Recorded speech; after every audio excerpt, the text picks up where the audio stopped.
Bavandimwe bakunzi b'umuyoboro tumenye Kristo Rumuri na Kiliziya TV, turabasuhuje kandi tubifurije kaze kuri no muyoboro wacu kandi wanyu.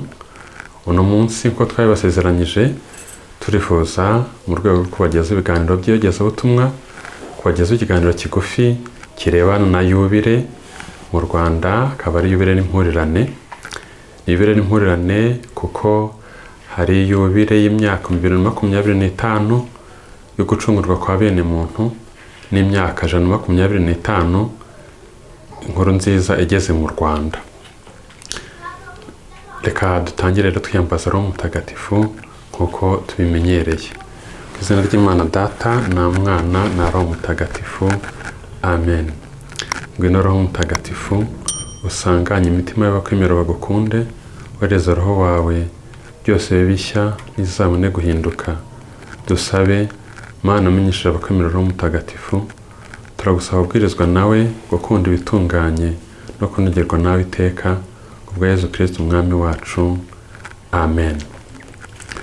Bavandimwe bakunzi b'umuyoboro tumenye Kristo Rumuri na Kiliziya TV, guhera ku itariki 24 Ukuboza umwaka 2024 Kiliziya Gatolika yatangije umwaka wa yubile w'imyaka 2025 yo gucungurwa kwa bene muntu.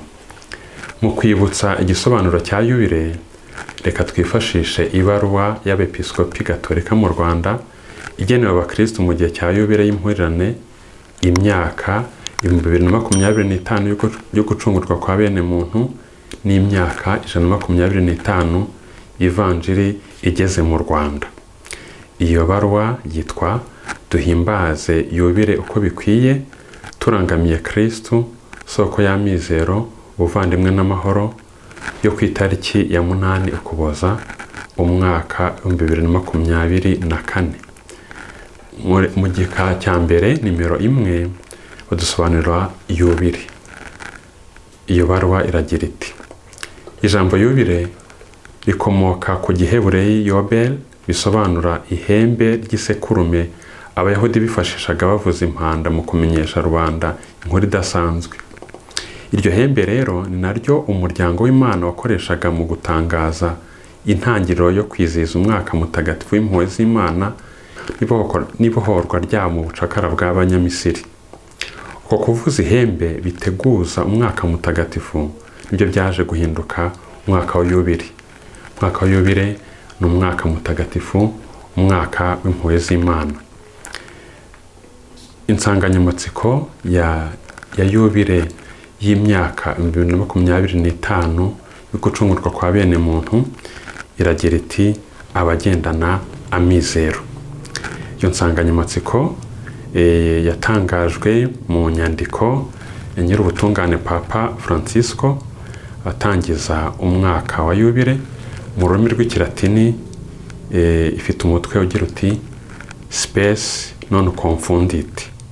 Mu rurimi rw'Igifaransa l'espérance ne déçoit pas, naho mu rurimi rw'Icyongereza hope does not disappoint.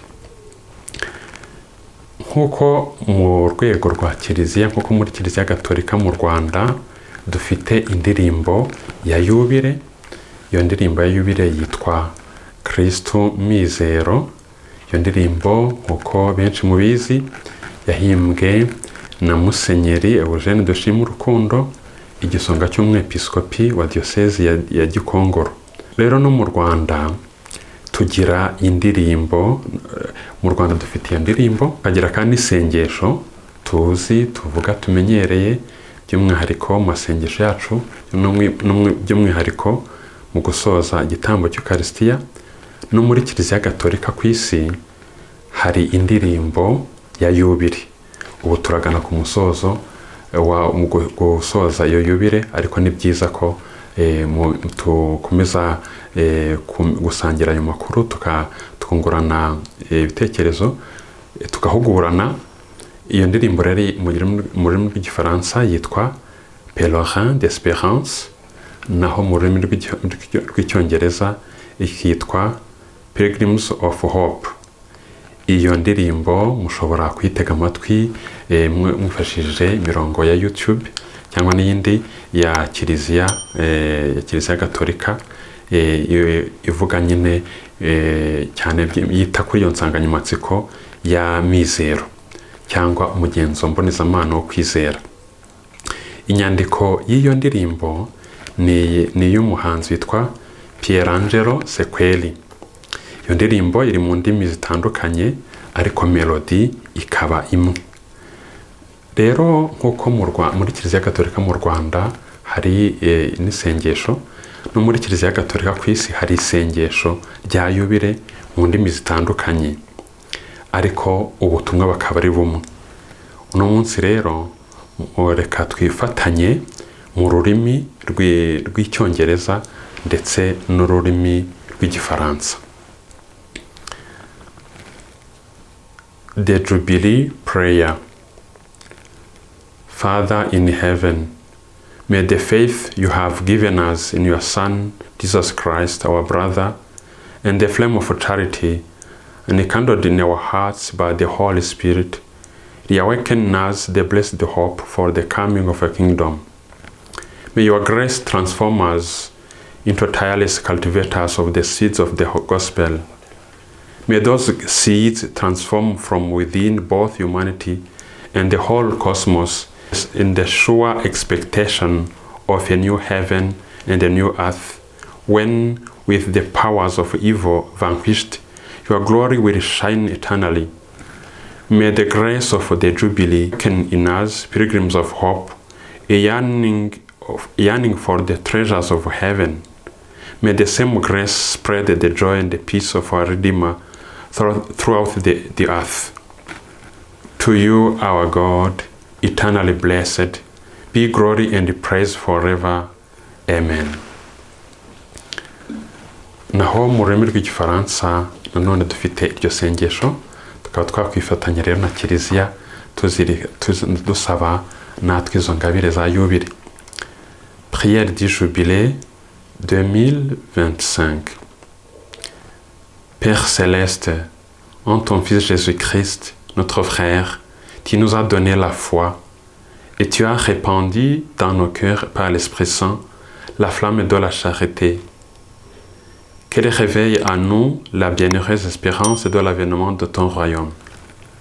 Que ta grâce nous transforme pour que nous puissions faire fructifier les semences de l'Évangile qui feront grandir l'humanité et la création tout entière dans l'attente confiante des cieux nouveaux et de la terre nouvelle, lorsque les puissances du mal seront vaincues et ta gloire manifestée pour toujours.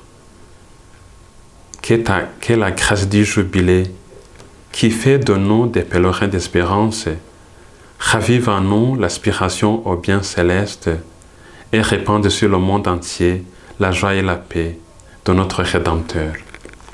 À toi, Dieu béni dans l'éternité, la louange et la gloire pour les siècles des siècles. Amen. Turabashimiye rero, twagira ngo dusangire